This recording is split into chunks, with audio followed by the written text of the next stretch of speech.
Bu videoda geliştirmekte olduğumuz aksiyon roguelike bir oyun olan Traconius'un son haline bir göz atacağız. İsterseniz direkt başlayalım.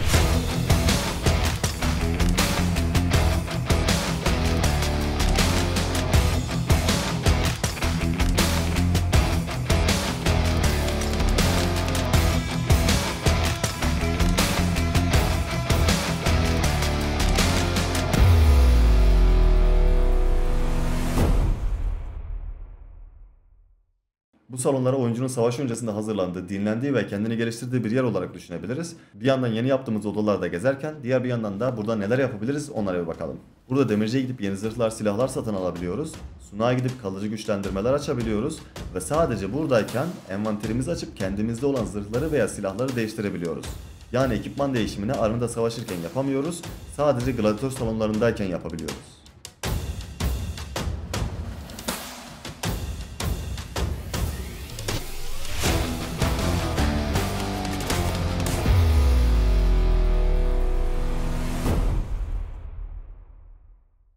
İki yeni silah sınıfımız ve bir de düzenleme yaptığımız kılıç kalkanımız var. Kılıç kalkanla başlayalım, ardından diğerlerine de bakacağız. Kılıç kalkanın normal yetenek efektini geliştirdik ve güçlü yeteneğini ise komple değiştirdik. Artık güçlü yeteneği kullandığımız zaman saldırı hızı, hareket hızı ve saldırı gücü gibi artılar kazanıyoruz.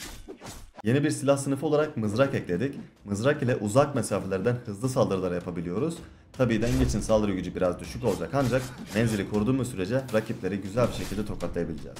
Diğer bir yeni silah sınıfı olarak da çekiç ekledik. Çekiçle ağır ama çok güçlü saldırılar yapabiliyoruz. Saldırılar ağır olduğu için ise epey dikkatli oynamak lazım. Çünkü düz saldırı sırasında bile rakipler açığınızı yakalayabilirler. Ama eğer açık vermezseniz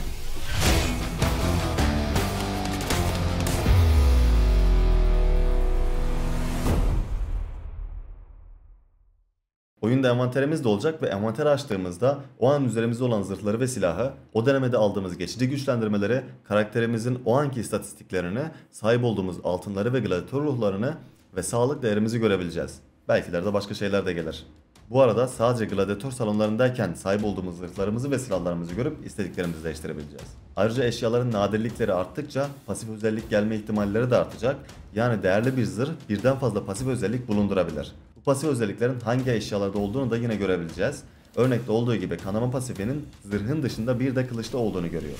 Böylece pasiflerin hangi eşyalarda olduğunu kolay bir şekilde görüp istediğimiz komboyu çok daha rahat bir şekilde yapabileceğiz. Son olarak da arenadaki savaş üzerinden birkaç farklı detaya bakalım. Saldırının gücüne göre rakiplerin saldırıdan etkilenme seviyeleri de değişiyor. Yani normal saldırıda rakipler hafifçe sarsılırken güçlü bir saldırıda rakipler adeta uçabiliyor. Saldırının yönüne göre rakiplerin hasar yeme animasyonları da etkileniyor. Örneğin rakipler sağdan gelen bir saldırıda sola, soldan gelen bir saldırıda sağa ve doğrudan gelen bir saldırıda ise geri savruluyorlar. Normal yeteneğimizde bekleme süresi varken güçlü yeteneğimizi kullandıktan sonra tekrar kullanmak için hasar almamız veya hasar vermemiz gerekli olacak. Karakterler yere düştüklerinde farklı şekillerde ayağa kalkabiliyorlar. Yani bir anda saldırınızdan kaçarak da kalkabilirler. Son madde olarak da her silahın kendine has bir finisher yani son vuruş animasyonu da var.